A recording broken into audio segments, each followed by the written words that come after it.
that was what I accomplished. I didn't know anything about poetry, or I could diagram sentences, and I knew grammar because the Catholic nuns beat it into us.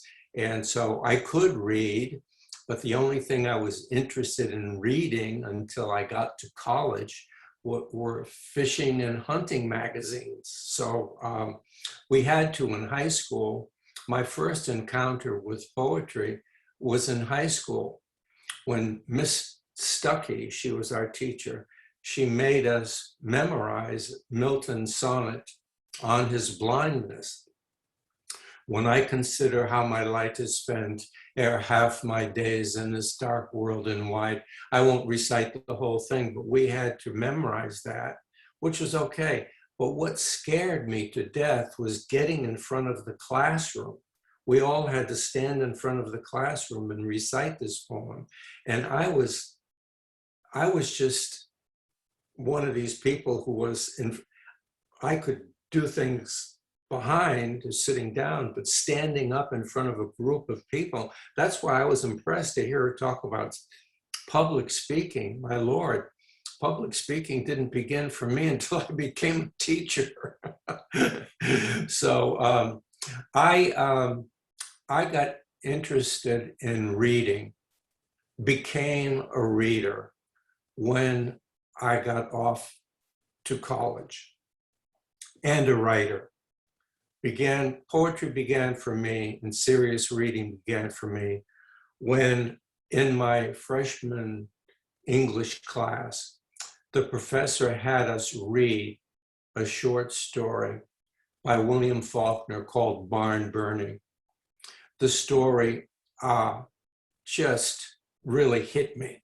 I loved the language, and I loved the central character, little Sardi Sartoris, and how he had to run away from the corrupt values of his family, how he had to deal with them. And not that my family was corrupt, but I just identified with what he had to go through. And we had to write an essay. And so I wrote the essay. And, a few days later, the professor corrected the essays, and he came into the classroom and he says, I'm going to read an essay to you, and I want the rest of you guys to pay attention. It was an all-boys college. It was run by the French-Canadian Franciscan priests. He said, I'm going to read an essay, and I want the rest of you guys to pay attention. This is the kind of work I want the rest of you to aspire to. And I was always the kind of person who I don't know if I had attention deficit disorder, but in high school, when I was always looking out the window or not paying attention. So I was sort of looking out the window, and he began to read this essay. And all of a sudden I realized that's my essay. That changed everything. And then he told me after class that you have talent. You should become involved with the college literary magazine, The Canticle. And so I did. And I began writing film reviews, book reviews. And we had to, in the freshman, we had to try to write a poem. And so I started writing poetry. And that changed my life. That's where everything began. You could perhaps draw a straight line from that William Faulkner story and the essay that I wrote to my PhD dissertation on William Faulkner's French critics. I wrote a dissertation on Faulkner's critical reception in France because I also was a major in French. I also could read the French critics. I spent summers in Quebec City living with a French family so I could get fluent in taking French literature courses at l'Université Laval. So that going off to college in that freshman English class, that made all the difference. And there's always someone in your life who you owe a lot to. And fortunately, I had the opportunity to thank that professor, that priest. And he told me, he says, Peter, stop it. Franciscans are supposed to be humble. You're threatening my humility. Don't do that anymore. So that's what happened. That's how I went from being a, I don't know, a bad boy teenager into someone who finally got serious. And so I am really, really impressed by the achievements already of these young people. I didn't have any achievements. My only talent, the principal of the high school told my mother that I had a talent for getting into trouble. Oh. That was my only talent. Okay. Well, we all have many talents, Peter. Oh, goodness. Well, you know, girls, Peter sent me a few of his poems that he was thinking about reading to you, and I liked them all, but he's picked out a couple of 3, and I want him to read them to you. And I'd love him to give you a little context, if you will, in the very front end of each one. Oh, sure. And then afterwards, I'd like him to share a little bit about the whole point of writing poems, and kind of give you a little bit of information, and then give you an opportunity to ask him questions later. So, Peter, if you'll go ahead with your first poem and give us a. I would like to just. I haven't changed. I'm going to read those poems again, but I wanted to add one of my books is called Long Lens, and it has to do with an interest in photography that I had. And my poetry has always been about looking, imagery. I got interested in Zen Buddhism for a while, and also the Japanese form of poetry, haiku. It's a 3-line, if you probably know, it's a 3-line poem with 5 syllables in the first line, 7 syllables in the second line, 3 syllables in the third line. And it's a good way to start and to practice, you know, and sometimes those haikus grow into longer poems. One, for example, is called Midnight Desk. To my midnight desk, on a small green dish, she brings an orange quartered. To my midnight desk, on a small green dish, she brings an orange quartered. Okay, so in a way, it's also a love poem. Midnight desk, somebody's working late at night, correcting papers, writing an essay, and she, his wife or his girlfriend, knows that he would like something to eat while he's working late at night, and she brings it. So it's a love poem, and it never uses the word love. Love's a dangerous word. It's got a lot of mileage on it, and I always tell students, try to keep it out of a poem. Show, love, don't tell. And when love reaches the point where, as in the United States, it's used to sell cars, love is a Subaru, you say to yourself, oh my God, how have we gotten this far that love is a Subaru? Why not love is a refrigerator? Love is a toilet. I mean, you have to be careful. You don't want to use love in a poem. Show, don't tell. Another haiku would be this, I call it Day Redeemed.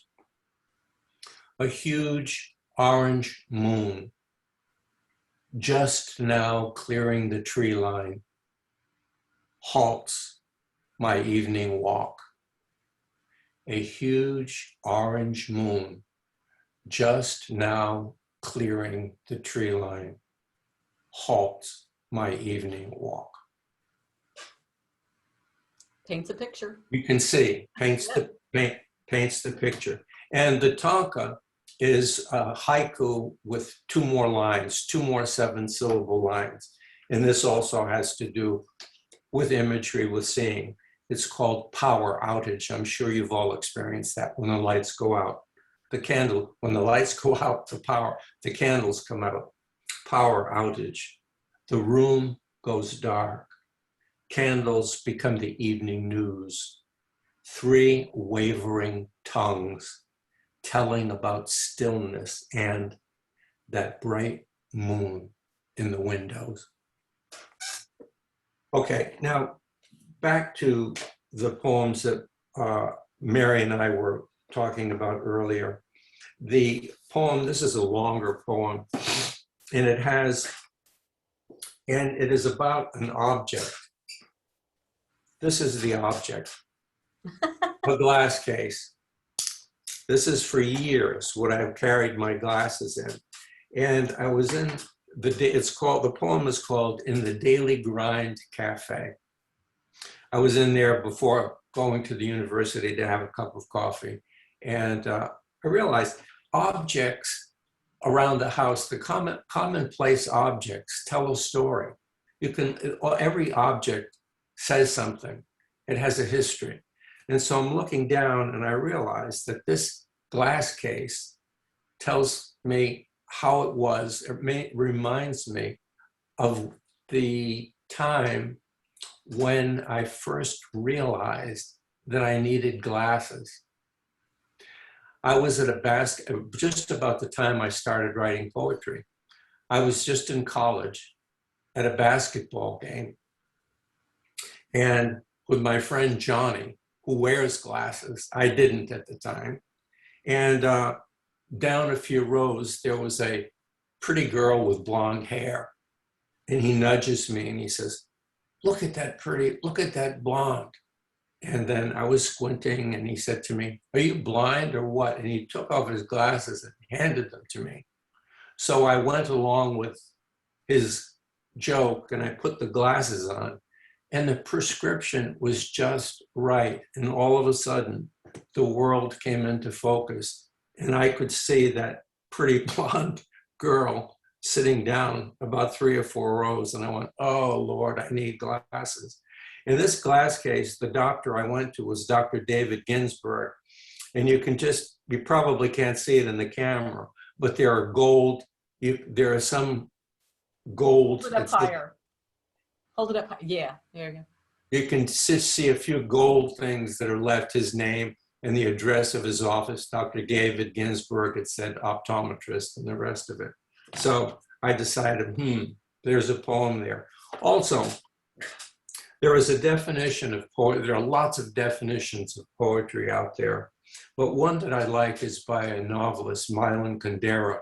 He has one of his characters say, the purpose of poetry is not to dazzle us with an astonishing thought, but to make one moment of existence unforgettable and worthy of unbearable nostalgia.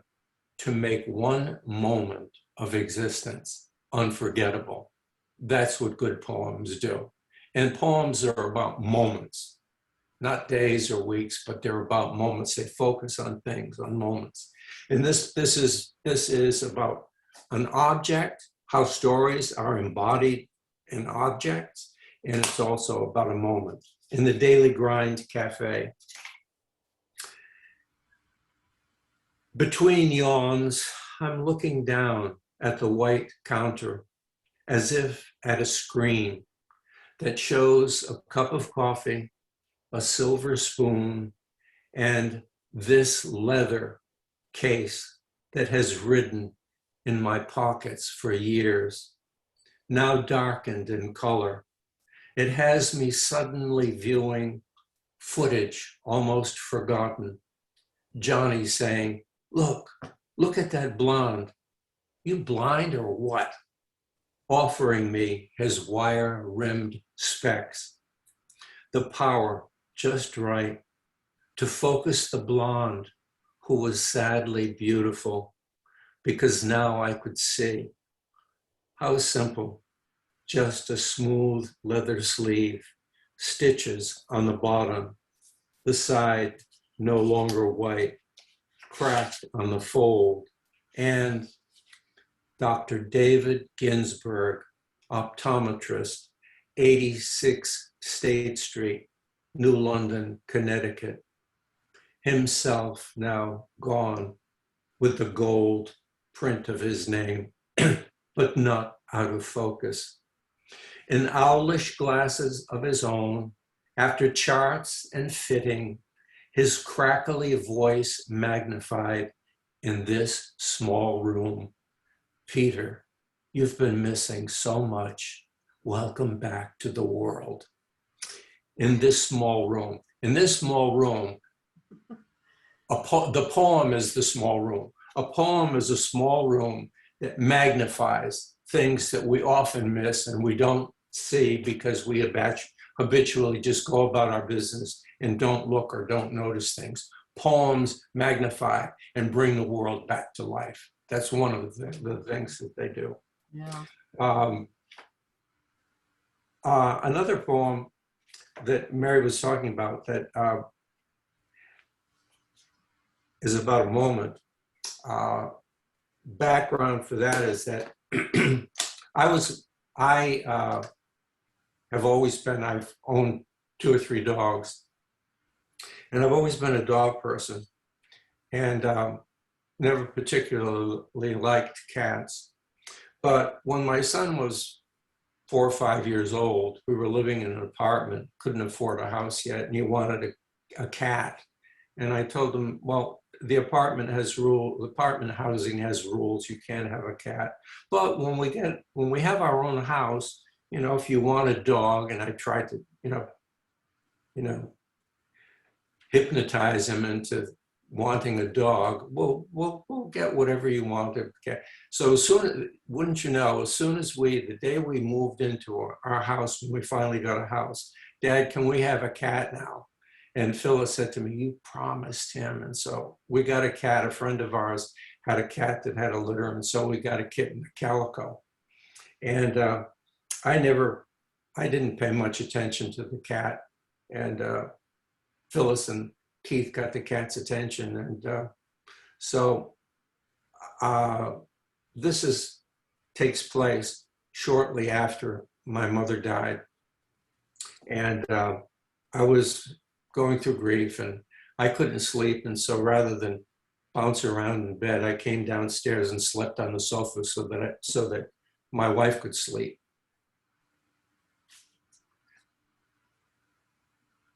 A sense of the other side.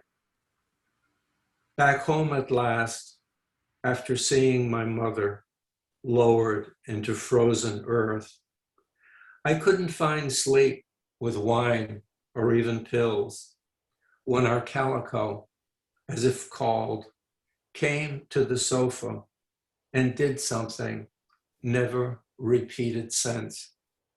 One soft foot at a time, she climbed onto my chest, looked through the blank lid of my face, made the faintest cry, then curled over my heart and slept so that I could for 3 nights in a row.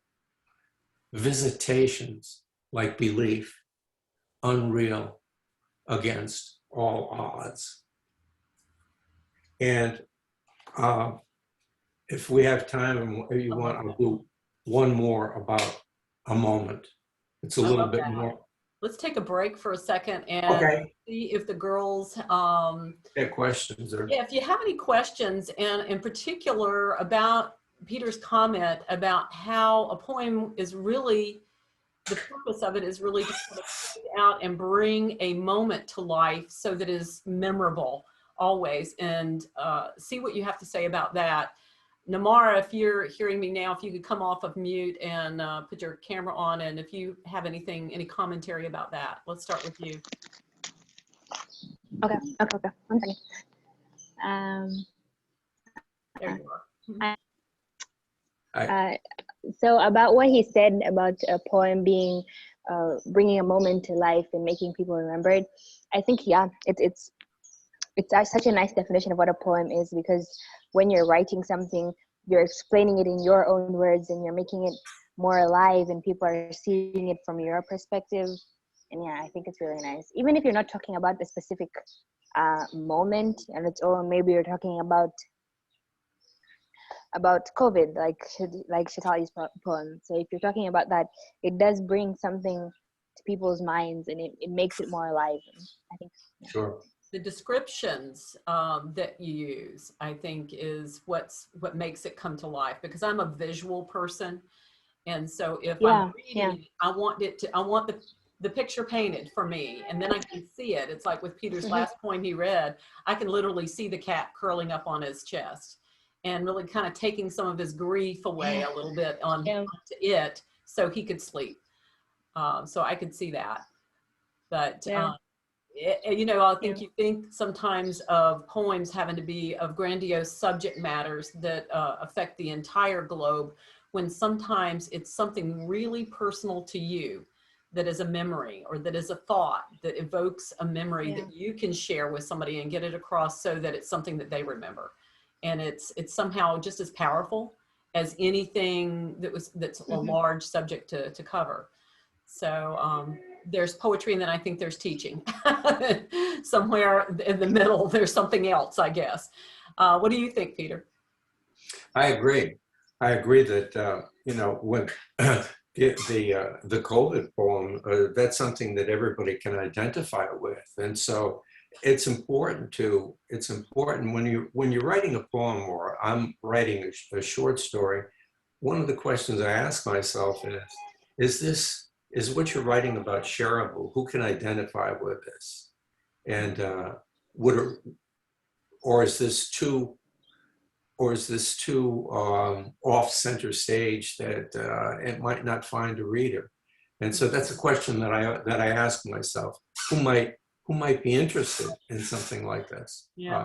And so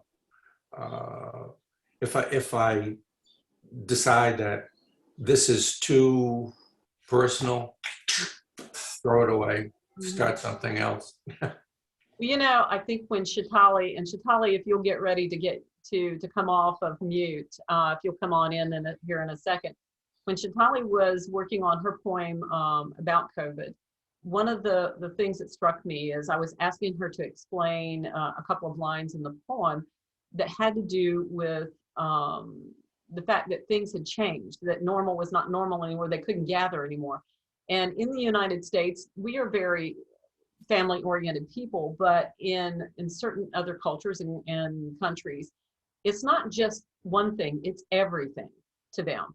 And so when you can't be with your cousins playing every day, or you can't have the festive family celebrations that you're used to having, or your religious celebrations that you have, whatever they may be, it really takes a dig at the center heart of a family. And she got that across to me in a way, because I was trying to figure out, you know, what did you mean this part wasn't normal, and that you had to go find other ways to be together. And she, you know, she explained it in a way that was very culturally relevant to what she was experiencing. And so it's very personal. I could get she kind of drew a picture for me. So Chaitali, if you'll, can you come off of mute? Yes. Yeah. So far, what are your comments? What would you have to say? Any questions or comments for Peter? Yeah, actually, I really enjoyed both the poems, and especially I got the definition of poetry, which Peter sir said. Even I noted it, and yeah, I really liked it. One question I have for sir is that what we should not include in poetry while writing, like what people would not like to read in the poem usually. I didn't hear that very well. I think she was asking, what would people not like to read in poems or see in poems? Is that what you meant, Chaitali? Yeah, exactly. Okay. Because you love the word love, and I think she's taking off on that. Don't use the word love. Yeah. Well, I mean, if you have somebody, if you have a readership, a sophisticated audience, the readers don't want to don't want cliches. They don't want phrases that, again, as I say, have a lot of mileage on them. They want fresh language. They don't want tired language. They want fresh similes. They want fresh metaphors. They want fresh descriptions, new words. And I think what they don't want is, again, tired language. They want a language that not say leaps off the page, but they want a language that really gets their attention. And that's I think that's what they want. They don't want tired language. Okay. Peter, this brings to mind, Chaitali has sort of a signature line that she puts towards the end, if not at the very end of every poem, that has the word preet in it. And Chaitali, you want to explain to Peter what preet means to you? Actually, Preet is a Punjabi name and it means love in English. So actually, I like to spread love and peace from my poems. So that's why I have kept my signature name Preet. Preet. So she'll usually end a poem with Preet hopes that this unity continues throughout time and throughout the world or whatever. So that's sort of her signature line. She wants to impart love and peace through her poems and to be uplifting and inspirational always. So that's where she's coming from, and so that's how she signs her work. Have you ever seen poets sign off on poems in a way like that? No, I haven't. No, I haven't. And that's fine that she does that. However, in terms of publication, editors might not be interested in something like that. Okay. Certain journals may finding a publisher is very difficult. Editors have their own preconceived notions of what a good poem is. Yeah, true. And so if you're looking for publication, this journal A may be very happy with that kind of sign off, and journal B, no. So if you're looking for publication, you just have to you're just going to have to find the right journal. Yeah, the right publication. The right publication. And yeah. it will be, if you're still sticking with my mission is to impart peace and love, you might find, better luck with a sort of, a publication that sort of centers on world peace or Yeah. on, religious values or something like that, because there are religious publications out there that do accept works like that. In your country, Chaitali. So we'll see as we move ahead, because the first stop is this project we've got in front of us. But it doesn't bother me any. I just needed to understand what preet was, because I'm not from India, and so I did not know what that meant. And she explained it to me, and then I understood that that's her sign-off name.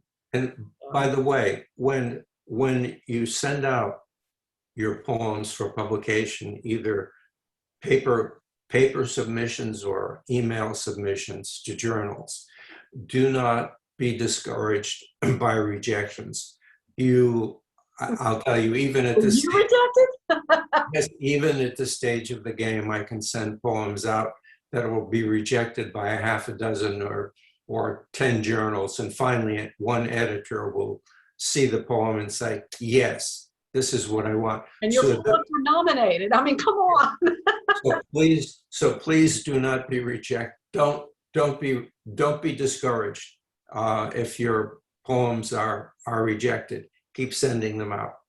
Keep doing it. Sooner or later, you'll be accepted. Wow, very good. Thank you very much, sir. It's really it means a lot to me, and it's a really very big motivation for me. And yeah, sure, I will try writing my poems. We're gonna move ahead with the project and move ahead with work with you guys, you sweet gals, to get you moving ahead with these types of efforts and other things. So yeah, don't be discouraged. I like Peter's words, because when you're putting out yourself in this kind of art form, it can be very discouraging to be told no over and over again. So he's right about that. Peter, would you like to read another poem? Sure. This is another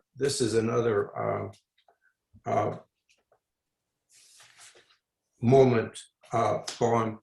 I'll just frame it by saying that at Christmas time, we always have gone out to the western part of the states, to Arizona. My brother-in-law lives in Phoenix, and he has a house next to a guy who has his neighbor has horses. There's a pasture. He has horses and goats and several donkeys out there.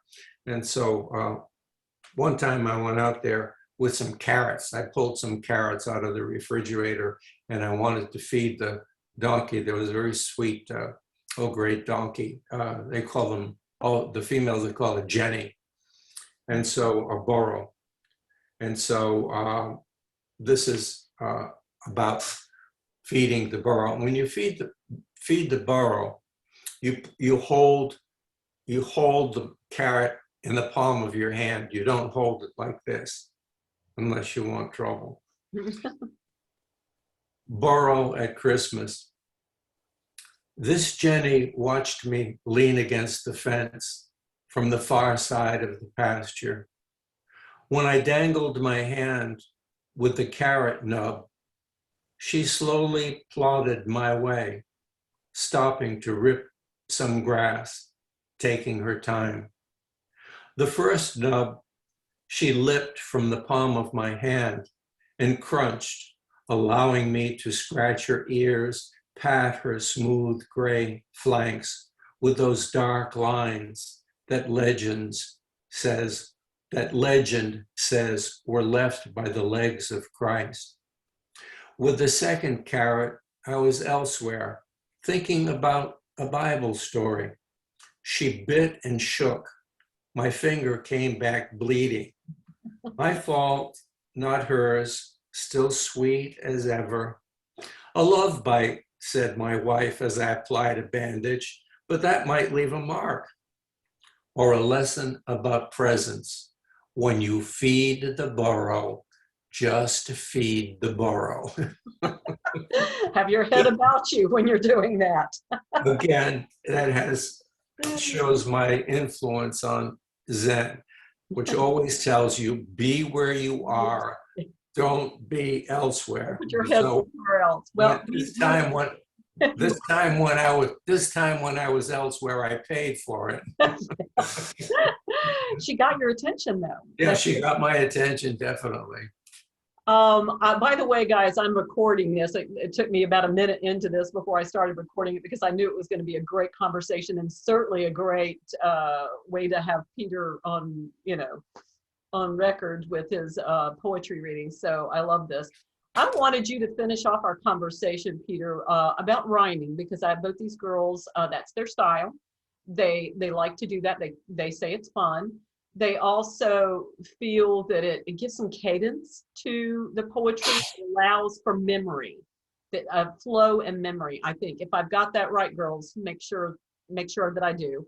And then you can talk to him about that. So I'm kind of step back, and Peter, you give your thoughts, and girls, pop in as you'd like to. Well, I've done in contemporary poetry, you have two different schools of poetry. You have the formalists and the free verse poets. And the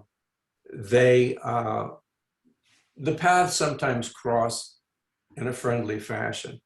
But there are some poets who say that if a poem doesn't rhyme, man, it ain't no poem, and it's the other way too. I think you can have it. I think you can have it both ways. I've written a few villanelles. I've written a couple of sonnets, but I tend to write more free verse than I do rhyming poems. Now, free verse isn't free, really. You've got assonance and alliteration, and you've got rhythm that is working in free verse. And Shakespeare too wrote blank verse, unrhyming iambic pentameter, that sometimes even wasn't iambic pentameter. So you're right. Rhyme can can help memory. It certainly is easier to memorize, as I had to when I was in high school, Milton's sonnet. But just on my own, when I was teaching Shakespeare, I love those sonnets. Sonnet 116 about "Let me not to the marriage of true minds admit impediments. Love's not love which alters when it alteration finds, or bends with a remover to remove." I can recite 4 or 5 of Shakespeare's sonnets that I loved so much I committed them to memory. For some people, writing rhyming poems, it works, but rhyme does not necessarily guarantee that you're going to have a poem that completely engages a reader, that is thoughtful and has depth. You can take songs, a lot of songs, popular songs that rhyme, and they're not worth, you look at them and there's nothing there. There are a lot of hip hop songs now that are very, popular. They're rhyming too, and you read them afterwards, and not much.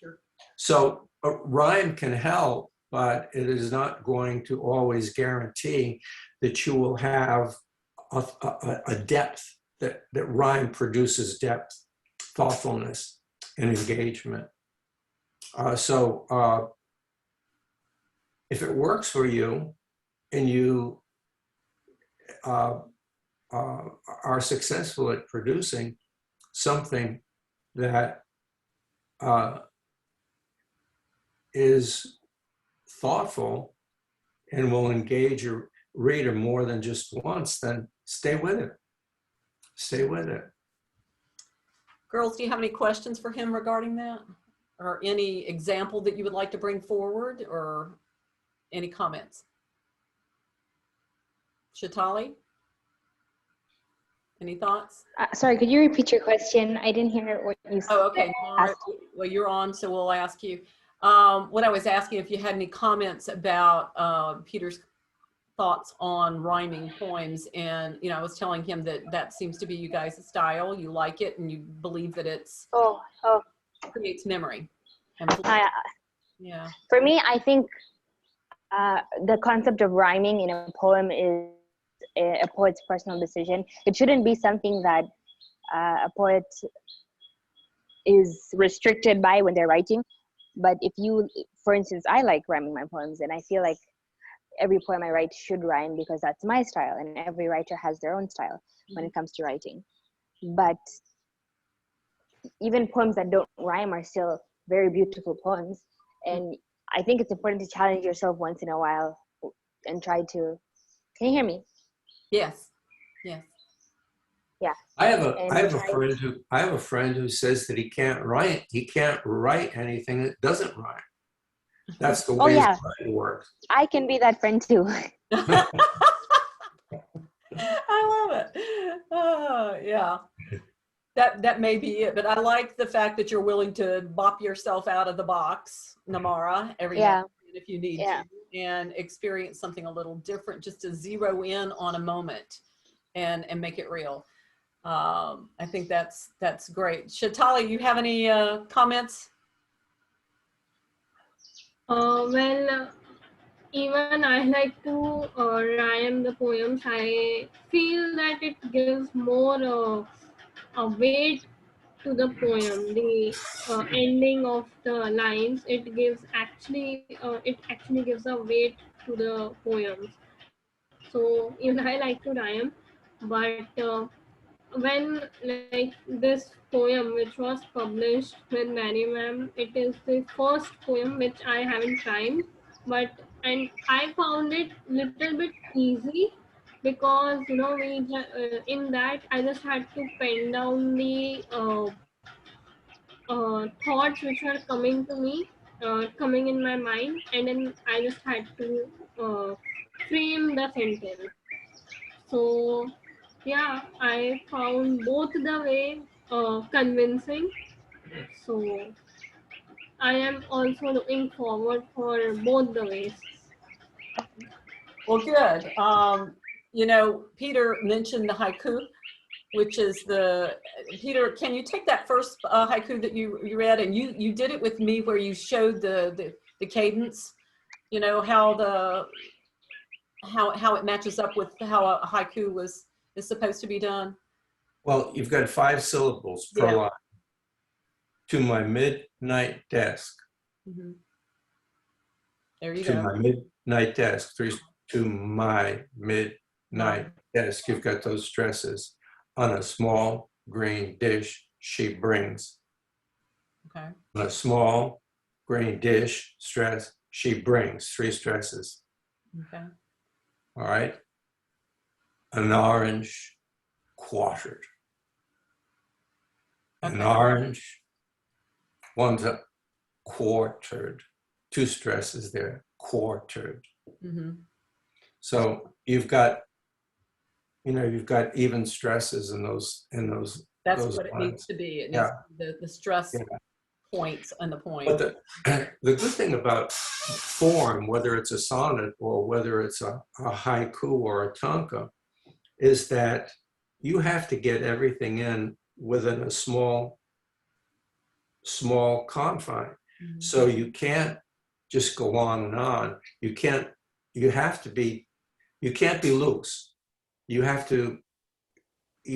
to just get every single word. Like in the original, in the poem about a huge orange moon, and you also have to choose words. And I originally had stops my evening walk. And then I realized that there's a better word than stop. Stop means, it has a kind of foreverness about it. Halt. Halt means you don't stop.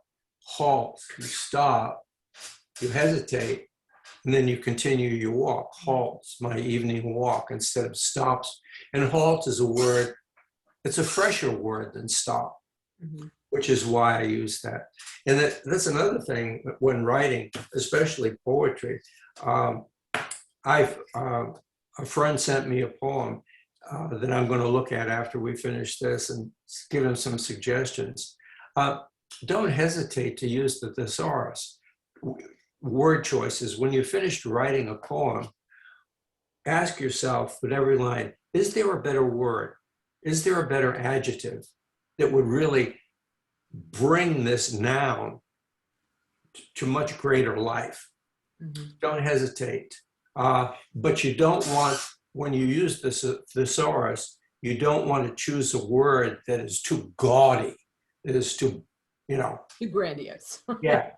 Too much. Too show-offy. Yeah, too show-offy. Show-offy. I like that. Too much of a show-off. Yeah, but something that really does light up the noun, help the noun along, okay. And or a better verb, or a better adverb.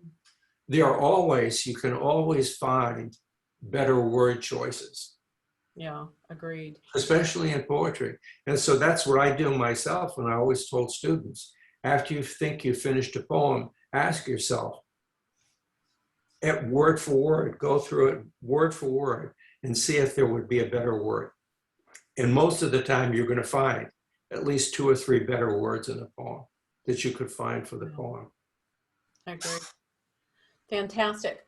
Well, as we finish up this conversation, we're kind of heading into this project of doing a global poetry book with young girls and these girls near these girls' ages around the world to be gifted to the United Nations on a particular event associated with the UN this summer. And it will be gifted by an ambassador. And so we're very excited about that. So we will be looking at other people's works as well as these two ladies will be contributing their own. The first of which we've asked them to write a poem together, and whether they can do that where one writes, you know, a verse or whatever, the next one writes the other one, or how that's going to work out. They're going to need to work that out. You got any tips for them while they do this? No. I've never done it. Yeah. I've never done that. That's interesting. I think they can do it. What do you think? Oh, I'm sure they can do it, and it will be interesting. I've never done that before. And given everything that I know about the two of them, they're very talented, and I have no doubt that they'll come up with something wonderful. Extraordinary, for sure. We feel like it will set the tone for the rest of the project, and we've only got about 2 months or so to get rolling with this, but I think it's totally doable. But anyway, girls, last questions, comments? Well, I have a question. It's basically about writer's block. So when you're writing a poem and maybe you have a deadline for that poem, and you have not exactly a deadline, or you just want to write it yourself, but you don't feel the feeling that you need to feel, what do you do? Well, you go back and you start all over again. Revision. I mean, a lot of the poems that I've written, I've written 20 or 30 times and strenuously revised them. I have an editor that I've been married to for 50 years. And she takes a look at everything that I write, and she says, "Oh, no. And so, and she was also an English major. I met her in graduate school. She's a good reader, and she herself is a good writer. So when she says no, I went, and I often know that she's right, and I sit down and I start to work again. And usually the feeling that you're talking about comes to me, and it works out. But revision is where it's at. The only time I've ever had to work for a deadline, and it's not with short stories and poems. I used to do reviews for the newspaper up in Raleigh, the Raleigh News and Observer. And I had an editor, and he'd send me a book, and I'd get the book on Wednesday, and I'd have to read the book and get the review to him by Friday. And so, I learned a lot by that. And then also it was like writing a haiku. I could only have 900 to 1,200 words. Yeah. And that's like writing a haiku. I'm used to, when I write essays, academic essays, I've got all the pages in the world. But when my editor no, you've got 900 to 1,200 words, no more than 1,200 words. Oh, Lord. And the deadline, and I'd have to get it to him. Well, I'm surprised I didn't have a heart attack, but I never had to work on a deadline for short stories or poems, just book reviews. Well, they've got a deadline. They have a deadline. Good luck, girls. I mean, I can't do that, but you're more talented than I am. I know you are. But they don't have word limitations, so this is good. Okay. But, you know what I find helpful too, and this goes because I've done more writing of, you know, feature types of things than I have anything else. I find too, when I just get outside, nature does a lot for me. If I will just get outside and take a walk, it clears my head, and looking at the water, because I live near the ocean, looking at just, you know, field grass or, you know, trees around and birds tweeting or something, just takes everything that's in my head out. And sometimes that's what it takes to get things in your head, is to get everything else out. I agree. And I think that helps me. And I know that it helps you because you've written some absolutely stunning work that I know had to be based on nature. But we moved and I missed the ocean. And you missed the ocean. Okay, sorry about that. Chaitali, do you have any parting comments or questions? No. No. No? Okay. If you guys think about this later and have any other questions or comments or anything you'd like to get through to Peter, you can send them to me. I'll forward them to Peter, or if Peter doesn't mind, I'll happily share his email with you, but we can do it that way. But I think this has been great and very helpful, and what an honor it is to have someone of Peter's reputation and accomplishment in the area of poetry to be able to help set the stage for us for this big project. So thank you so much. And my best wishes to both of you. Honor. And it was what a privilege. Enjoyed talking. Thank you. Are leaders in their countries and on top of being artistic sorts. And so we look forward to everything that they're going to be doing in the future. So thank you, Casey. Thank you for popping in and listening in. I know that you're probably here. Thank you. I enjoyed it. Okay. Well, this is great. Thank you guys very much. And, you know, Peter, we will be hopefully checking in on you when the project is over with to let you see what we've done. Sounds Okay. good. All right. Sounds good. Thank you all.